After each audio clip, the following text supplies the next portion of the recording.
Wilujeng dalu tuwang Mbak Manohara. Wilujeng dalu jeneng Mano. Lho. Kandilan. Wilujeng dalu. Wong ayu. Pripun kabare pripun ganggu mboten panggih menika? Injih wilujeng dalu. Lembute ngene iki lho. Manut yo asli iki lembute ngene iki. Kok enyet ya? Niki ayu kok wong wedok asli kok Asli. Sawane ya lemah lembut. Lemah lembut wong wedok iki sing bener ngoten niku. Jadi ngadepi sapa ae iso gabyak semangat. Badhe ngaturke napa Mbak Mano? Injih Kang Mas. Nggih, menika badhe ngaturaken napa? Warga jamu nika sami lembah wonten mriki nika wonten Pak Camat, wonten Pak Kades.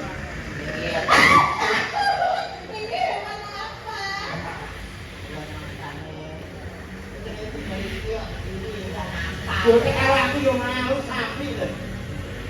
Pripun Kang Mas? Mbak Manohara, nika pun diraos kali Pak Camat jeneng karo aku dipesen. Kok matur sedanungan Pak Camat Sugrawuh. Nggih, Pak Dan Ramil nggih rawuh. Nggih, Kandang Kandang Sugrawuh. Nggih, Pak Kapolsek ugi rawuh nggih. Injih Kapolsek Sugrawuh. Ingkang dadah damel, ingkang dadah perlu nggih menika.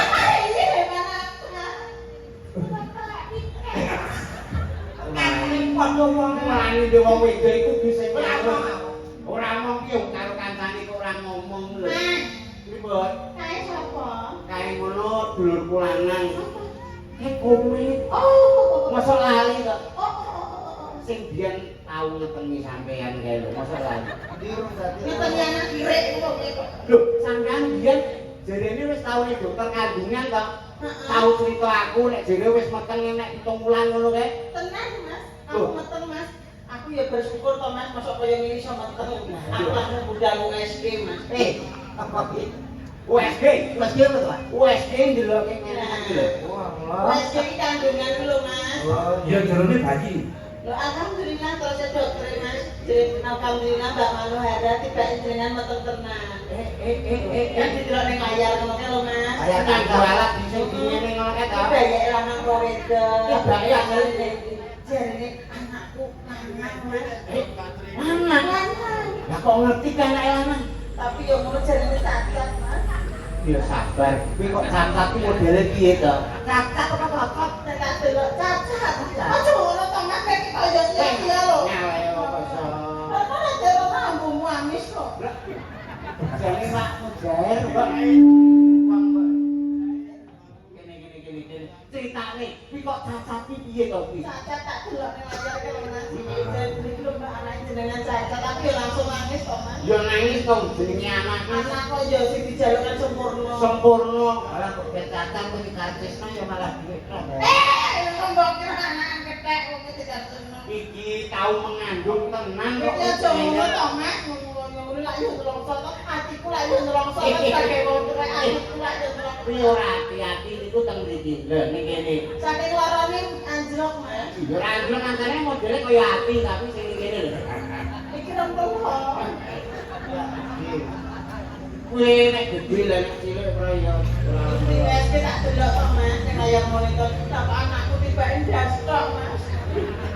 Jadi di USG ngene. Anakku ndas tok. Ora nek awake. Saiki kula padahal cerai gundul lah kok rambutnya tenggulu kok. Rene to. Tenan ya anakku dirasa nek layar monitor tenan. Dadi mau sirah tok, Silah kok. ora enek gulune. Gundul. Nek gulune jarak ke Jawa ngono Mas. Ora do dawa. Rambutnya ning gulu Mas. Rambutnya ning gulu. Dari no lambene lo ning gungungan. Wah, Anakku kaya jenenge cacat kok. Tapi ora kakan. Apa? Iya. Oh. Anakmu Kuwi apa? kowe kuwi anake cangkeme ning gugunan kene wis. Aneh Mas. rambutnya nek gulu iki. Rambut Rambutnya nek gulu iki. Saestu lho Pak. iki kok modele kaya ora anakku. Masa dilok kan? Anakku ya ngono iki. Ya. Melok teh, wis cacat tenan. Kok gulune dawa nek sirahe, cangkem ning gungunan. Dilarang kuwi. Aku sak melu-melu. Nek gak percaya aja dibilang bareng-bareng. Lah, aku tahu enak sing ning kotak. Iki ora bobot jenenge sing di kamera ku ora ketemu berarti. Hasil tos nang lho. Usus tak dobo. Lho, lah dawan ngantek metu biring ku ngono kok. Ana usus kok tuku rambute iki Pak. Supir dalu Pak Nggih, Jas, supir supir dalu. tetangan. Nggih. Kula nemben iki lho kali panjenengan. Nggih. Alhamdulillah. Panjenengan tembe pundi? Kula pakis Madura. Nggih, niki ketemu karo Yai sing ayune ora kira. Iya, nggih. Kula jenengan ngatur mangkien monggo to mampir. Oh iya. Jenengan dalemipun Madiun. Ya kula sadar. Oh, Tapi Pak ini kimulane anake udah kok. tak sampe tak boleh dapat dengan. Kula tak selok jantan. Ini kan dari data aku kalau iya Kula kula beli molas. Jok, kalau ketemu kuat kan. Kula anak-anak iki jarene apa tak? Tapi lorene ngoten niku pripun lho. Berarti kita sing hati-hati nek ono yai kakung sing hidup seperti ini hati-hati. Panjenengan boten didongkelan nggih. Bukan.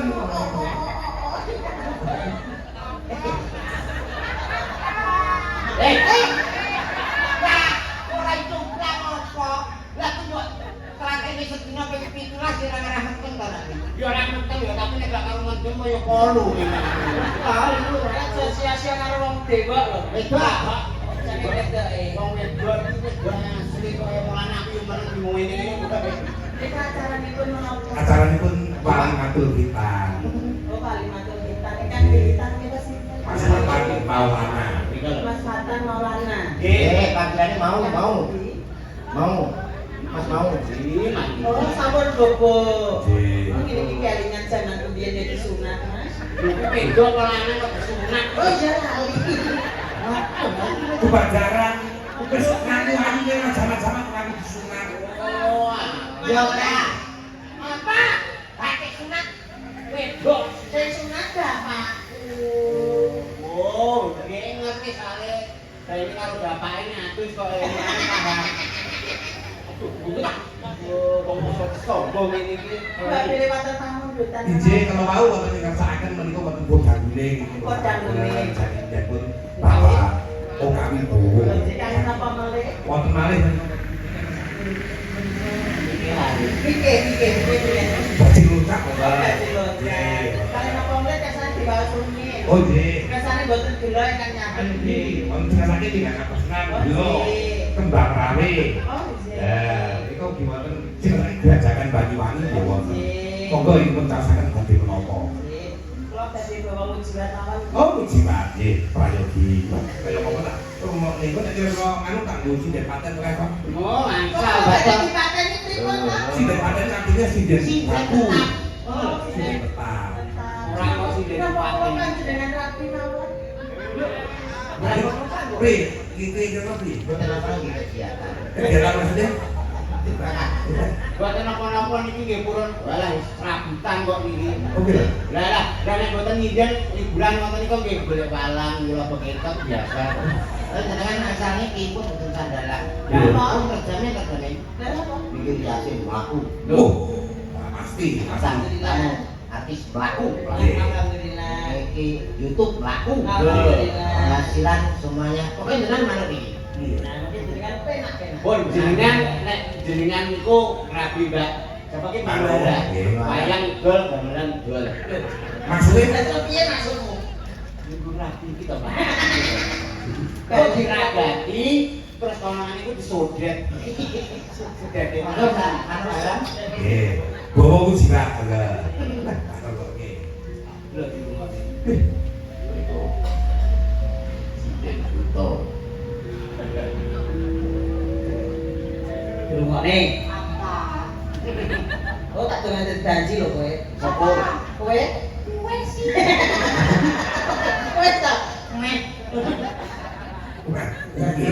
Kumpul kuwi ya.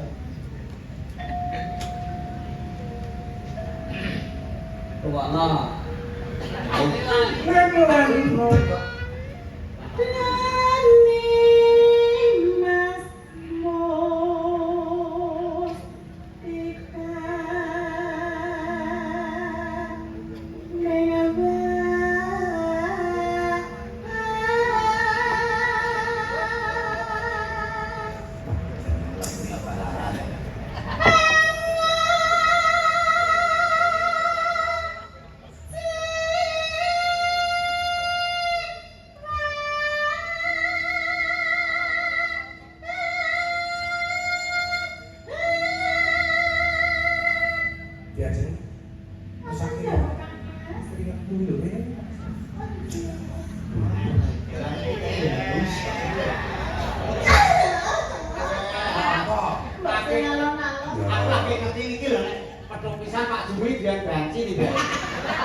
bangke ora Kuwi sing di Tapi wedok asli Mas.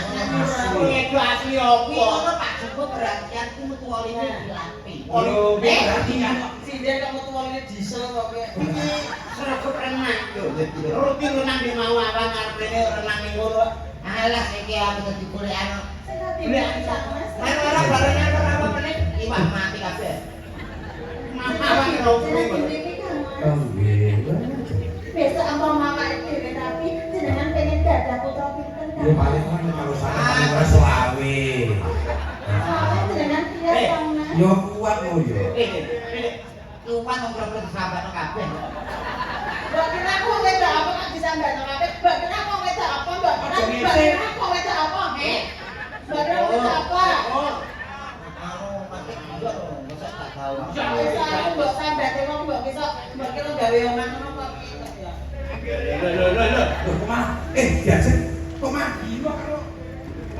Terus kan Mas, kesane tombol-tombol gitu. Sing sabar. Penting amane dhewe saking nama maca baromah yo kan. Mulai mau wike. Kuwi paling rabi nek kono, ya ta. Karo ngono gila ta? Ngene.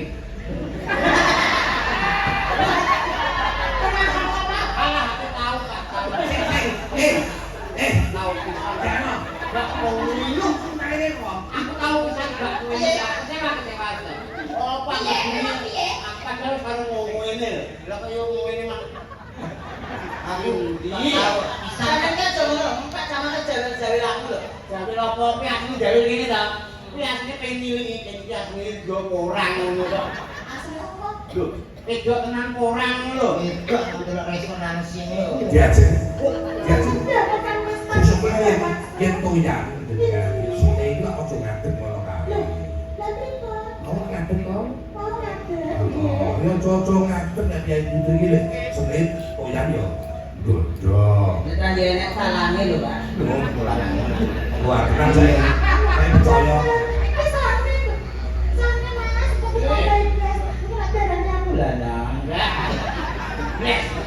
Mau ke kamar mandi. Yo iki orang iki salat uyuh senggak sumpah. Sudah piye? Bae opo lah kok banyu kuat. Lah aku mbek awakmu gak apa-apa. Iki satu mata wis kok. Kok kandhane ora ngene. Wah, Pak, aku ora bingung, Mas. Ora bingung tak tutul-tutul ning nggowo. oh iya. Boleh. Ono ya duwe tutulan.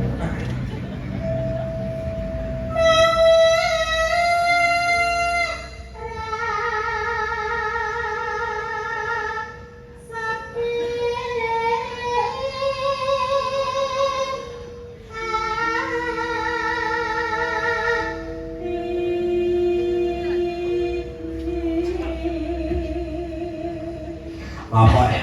Napa? Apa kok dulu apa? Boten iku lek putri jan. Putri Jel apa? Ini asli. Asli ya. Ku manis suarane apik mergo kandhane putri. Ngono lho. Tahu kakak.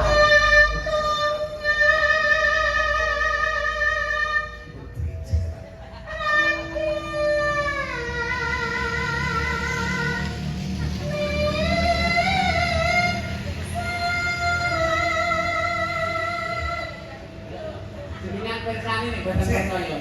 Aku belian. Nek pas cengkok ngoten iku rasane kaya putri Jel tenan. Apa to? Kono mandi lho.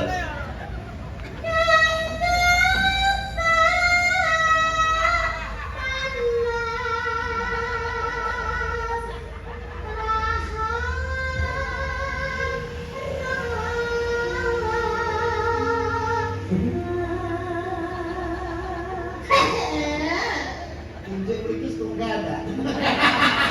Jane apa? Kok kunjung mriki lho. Saiki pokoke tutup tekan. Apa tekan ujung kula tak sedan dekat, Mas. Kok pas hus nih. Malah gue ingin melacau band gini.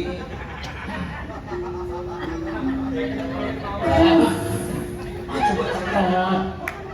Ini boleh buat cekal suaranya elek. Wes ki. Jenenge apa ta? Berarti. Jenenge kok piye bojomu nang iki kok piye? Wah, lah bojone niki sirah langsung kono Bojone komen ki duwe lho Mas ning omah. Wis didondone. Pas ulung didondomne kan gegerene musala Mas. Kok geger? Pas salat subuh Mas. Heeh, jamaah. Jamaah pas sujud kula keuntune nyantol sajadah. Antene ningsul bojone komen. Lah kok ngomong bodal. Bojone komen mangan sajadah. Bojone komen mangan sajadah. Bar kuwi tak omongi to. Sesuk dondomno tambalno. Iya. Kan isi-isi wong. Tapi terus kuwi ora nyantol saiki wis dondomi ya nek Ditondomi tak kon golekne Mas. Lah terus apa dikek apa tak omongi to kan ada surat masal denganane. Iki tak kon jipuki ya tak kon andalane bojone. Basa wong ganteng lah kok ngene. Berarti tambalan iki sisa sing ditanam kuwi. Ya mesti ne. Daging kuwi. Daging kuwi. Oh, lah. Ngono ae. Harus delok. Lah, ana jeneng mama. Mumpung ora resiko lah nek kene ora.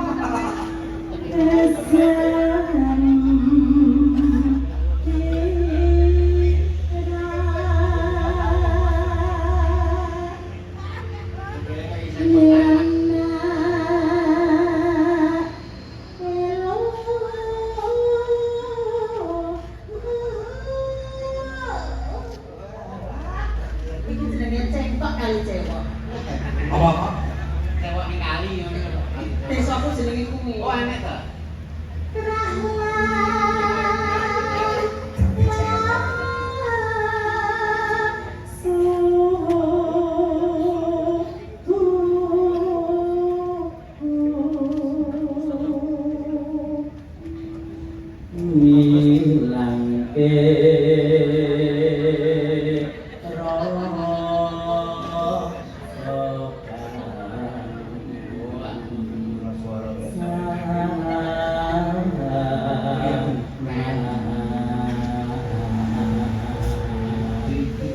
Pak Jin, Mbak anu.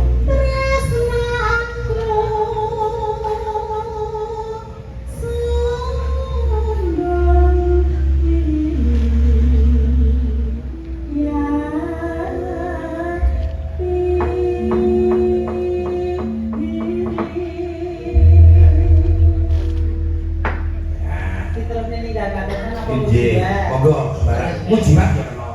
Nggih. Tambahan apa? Nggih. Dene.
biasa. Biasa di luar. Hah?